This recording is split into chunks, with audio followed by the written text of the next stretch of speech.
My name is Sara Ruto, and I now work with the Ministry of Education as the Chief Administrative Secretary. Leave no child behind.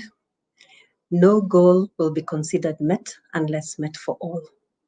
This is the modern day mantra, agreed by nations of the world in 2015 and solemnized through the Sustainable Development Goals, or what we know as the SDGs. While there are 17 goals, the education goal is acknowledged as the nerve center through which the other goals can be actualized. Of course, I'm a little bit biased towards this, but I really do think that education is at the center of anything. And if we invest in education, then we can achieve the other goals. The SDGs and indeed the Vision 2030 of Kenya forbring the principle of equity as a connecting weave, that it is not only the right thing to do, but it is also the smart thing to do. And that is why, in the spirit of the discussions and for why you invited me, and I thank you very much for having me here today, I thought that a befitting title would be Partnering with the Ministry of Education to ensure that no child is left behind.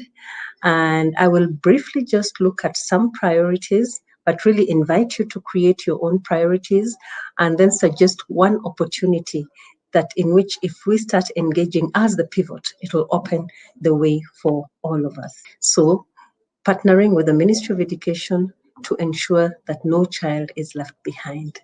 So the starting point, as always, is to look at the legal and regulatory framework. We can see that the laws in this country encourage partnerships, they encourage cooperations. It is actually the natural way to go. And we all know about our proverbs, and one of the adages I love, the two I will share in this talk, is that it takes a village to educate a child. And a village really means that it takes everybody to bring good education in this country.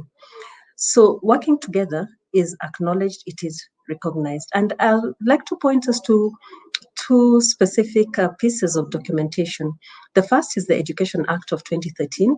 And in the guiding principle, you can see that good governance, participation, and inclusion of everybody, be it parents, community, the private sector, are seen as important and essential for the management of the basic education. The other act that is also of relevance to us is the Public-Private Partnerships Act, again of 2013. And this provides for the participation of the private sector in financing and development. And it has mainly been used for projects and things like that, but it presents a good opportunity. So I give these two pieces of document as an example of the fact that there is a framework that allows engagement, but the true potential has been muted because it has not been operationalized in all ministries. For example, for about 5 years, I was the chair of the Kenya Institute of Curriculum Development. And one of the things we realized is that while we had the Public-Private Partnerships Act, we needed to domesticate it. And so in KICD, we developed a policy internal to the ministry that will encourage a public-private partnership because, again, we recognize the principle of partnerships and collaboration if one is to really ensure that we give good education to all the citizens. So there is an opportunity here then, because the Ministry of Education does not have, has not operationalized this policy, and it would be important, and later on I will talk more about it. So if the legal regulatory framework is one that is positive, then it means that we can now start looking at what are the priorities in the Ministry of Education. And as always, when one is thinking about priorities, it is very important to start with the policy framing. And the current education planning in the Ministry of Education is contained in the National Education Sector Strategic Plan that runs from 2018 to 2022. You can see the mission and the vision. They are stated there. Specifically, the mission talks about coordinating the competency-based, equitable learner-centered education. And I'm stressing this because, again, you can see that equity is running as a theme, as a way of doing things. It's not just the way to think about the future, as in the Sustainable Development Goals, but also in the policies within the Ministry of Education. And I'd like to suggest that perhaps this is one of the first things one must do, that when thinking about the strategic direction to take, let equity and equality of opportunity be at the centerpiece. It should inform the choices we make. It should inform the strategic direction that we take. It should be evident in the process, and it can also be a goal. Because if we are able to address equity, then I think we will be able to have assured each person in this country an opportunity to be and to thrive. And that sometimes is lacking because of the unequitable distribution of opportunity in this country. Therefore, if I was you, and if I was managing a foundation or working in a foundation like you, I'd probably do some of these 5 things that I've put. First of all, I would align myself to the vision, and aligning oneself to a vision in which perhaps you are part of crafting it, or maybe you are not, means that you are going to be taking a leap of faith. It means that you will have increased your risk appetite, because it means that you are seeking to understand what the Ministry of Education has detailed as where it wants to go, and to see how you fit in this. And so it's somewhat different, for example, when one is thinking about the attitude or approach one has, for example, in CSR. Because CSR activities, at least in my understanding, you need to be more purposeful towards promoting your own organizational goals. And therefore, aligning to a vision, I think, will be a statement that you want to be part of something big, and that is important. If I was you also, I would also support policy development and articulation. I think because the impact over here is quite long-lived. The investment can be localized, but the impact can survive you. It can find its way into national policy making. It can register more financing from the exchequer. And so policy development is a good thing, a smart choice to make. I would also invest in something with national relevance, but local context.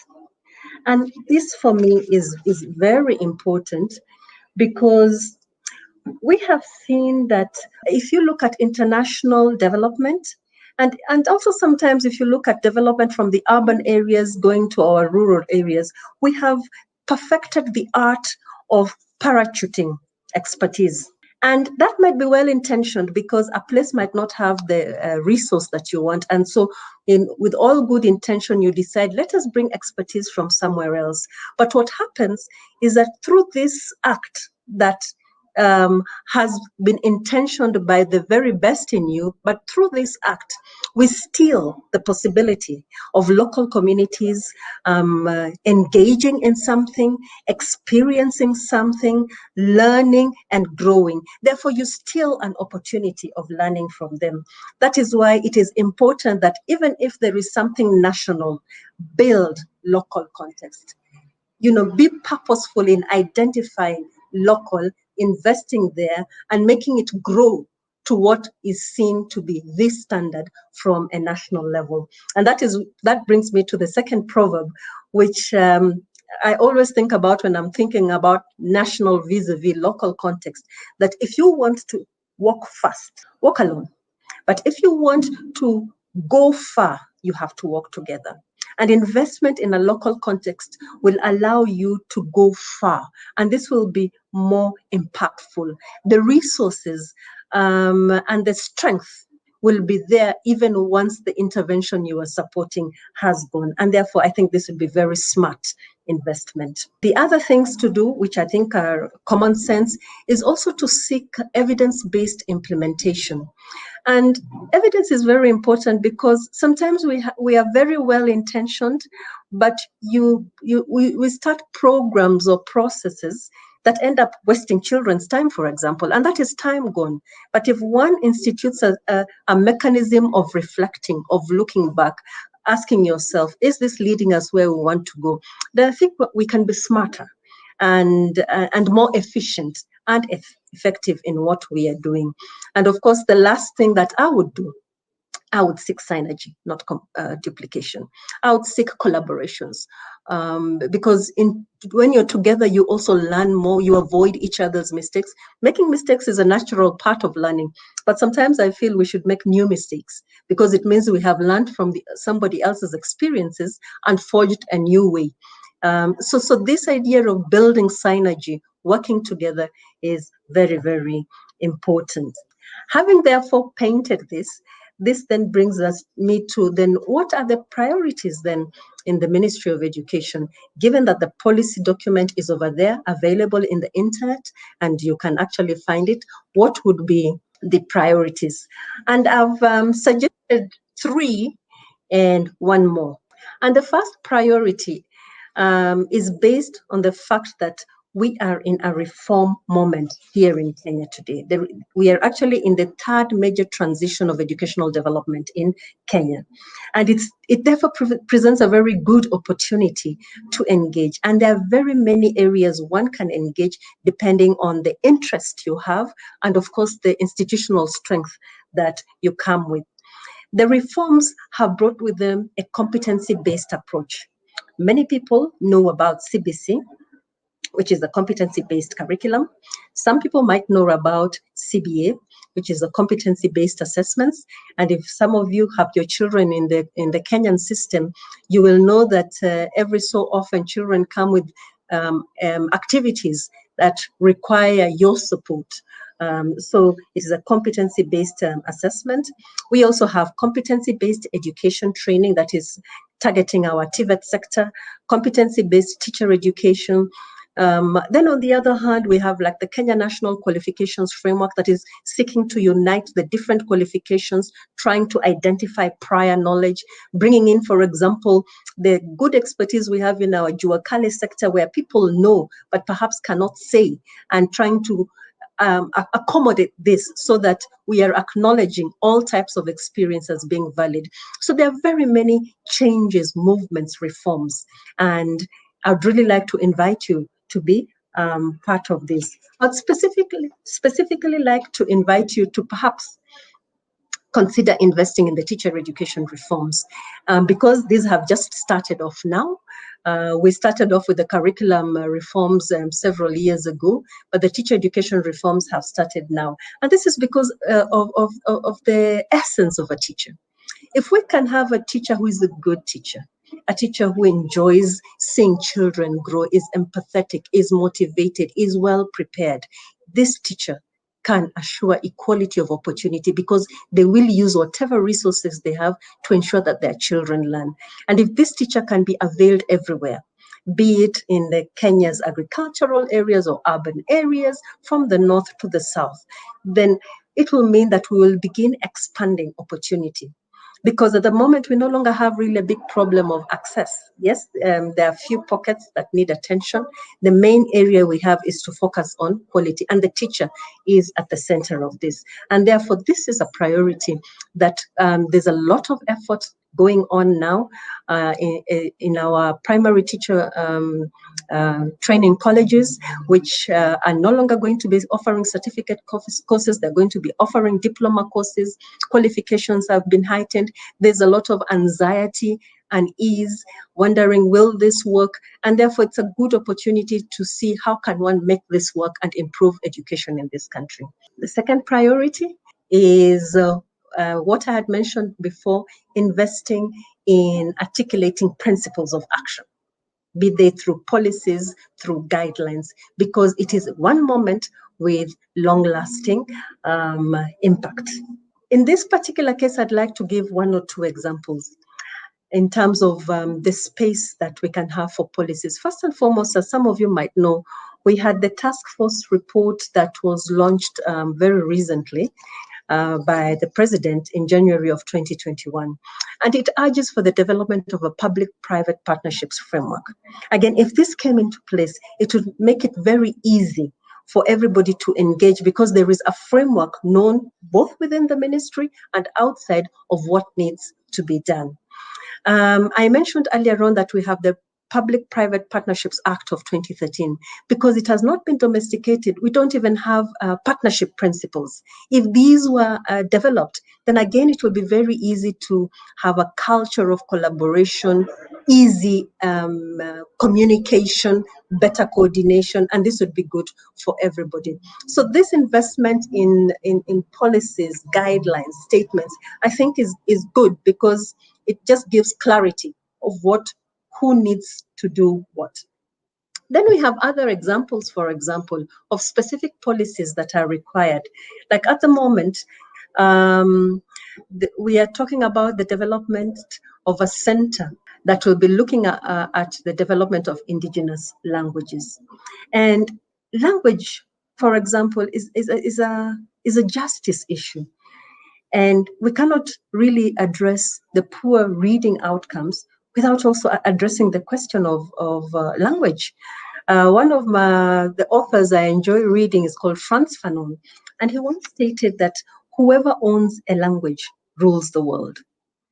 And so until we ensure that there is justice in terms of ensuring that the language children grow up with, which they have developed listening and speaking expertise, also becomes part of the learning environment when they start school. Unless we do that, then we will always disadvantage them. Now, this does not mean that they will be in a ghetto of their own language, but it means that you start with their language and introduce other languages. And so we would then be able, with a center such as this, rural communities whose languages are very oral can have orthographies. We can provide an enabling environment. Creative works can begin to be developed by people from those communities or elsewhere. When we have libraries, these libraries can also be stocked by books written by and for the people in those communities. They read about themselves, a culture is engraved, and I think it will be a win-win situation when community knowledge begins to find its way into the formal knowledge. Another policy that can be developed is a teacher education policy, and there are so many in this second bucket of priority. The next priority is really one that you want yourselves. That is important, because it is important that once you have identified and aligned with the vision in this country, and it is very easy, it's a very broad-based vision, then invest in a theme that you yourself are passionate about. And this theme, for example, could be, whatever education it is that can uplift vulnerable groups, vulnerable girls, people in the rural remote, the urban poor, special needs cases. I think the main thing is that the government is very good with blanket policies and ensuring that there is an average for everybody. But sometimes we need an equitable approach where those who do not have are given something more that would then allow them to enjoy the benefit that is available for everybody. And so I'd like to encourage you to identify those communities, those individuals, those households that actually suffer from multiple layers of vulnerability, and support them so that they can be able to actually get what is their due right. This would be a very good strategic choice to make.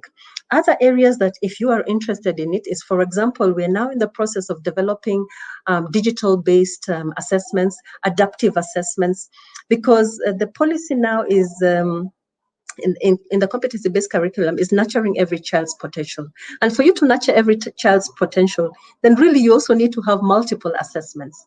And so imagine a world in which a child begins to do an assessment. If they do well in this, in question A, then you're taken to a question that is of a higher difficulty level. But if you do not answer it, then you're taken to another question, so that you are assessing what a child knows, not what you know. And so these assessments are available, and it would be nice if we also had them expanded in this particular country. TVET is another area that is begging for opportunity. Post-school training. We have many employers complaining of lack of skills, that the young people are unemployable. But perhaps we just need to give them the opportunities. But whatever choice you make, I think I'd like to borrow from UNICEF, who say that we need to move beyond access to quality and learning. So if your investment is just sticking to matters of access, matters of numbers, then, give yourself a quality check.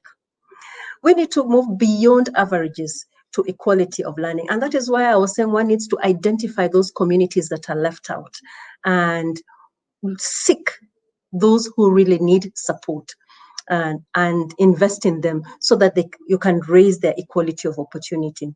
We need to move beyond schooling to lifelong education. If your investment is one whose impact just is with secondary education only or primary education and doesn't move beyond, and is not building skills that the child will need, transferable skills, life skills, then you need to question that kind of investment. Thereafter, it is important, I think, to be united in a topical need.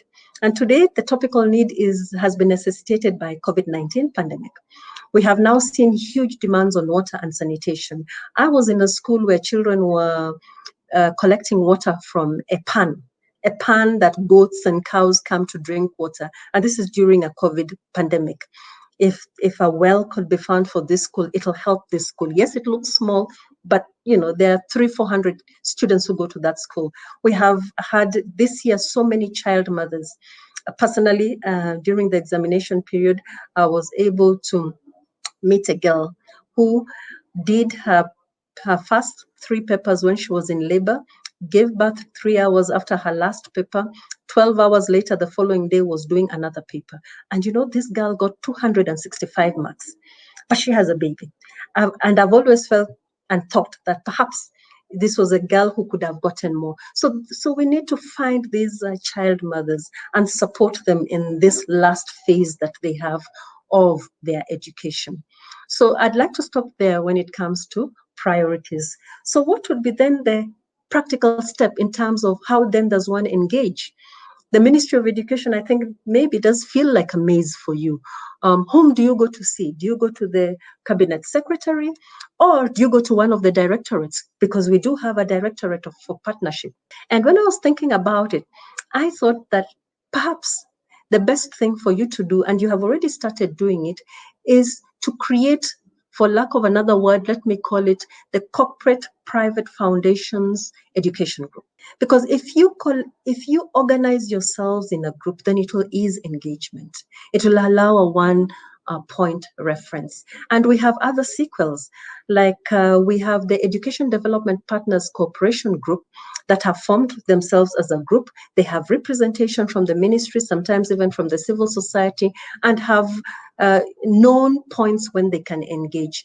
As a group, I think one can do a little bit more, and one can build synergies together. And this seems to be the way the Ministry of Education and the people associated with the Ministry of Education have found it easy for them.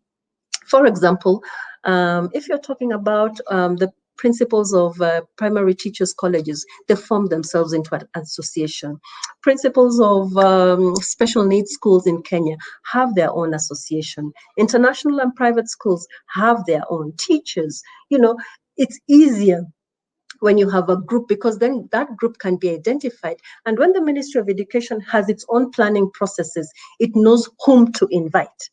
And it then eases engagement. So as an organized group, then perhaps one can come and see the cabinet secretary, one can develop an MOU, one can engage in the planning processes, because we're about to begin planning another strategic document, because this one ends in 2022. So one can actually be part of that process where you identify and say, these are the areas that I think are of interest.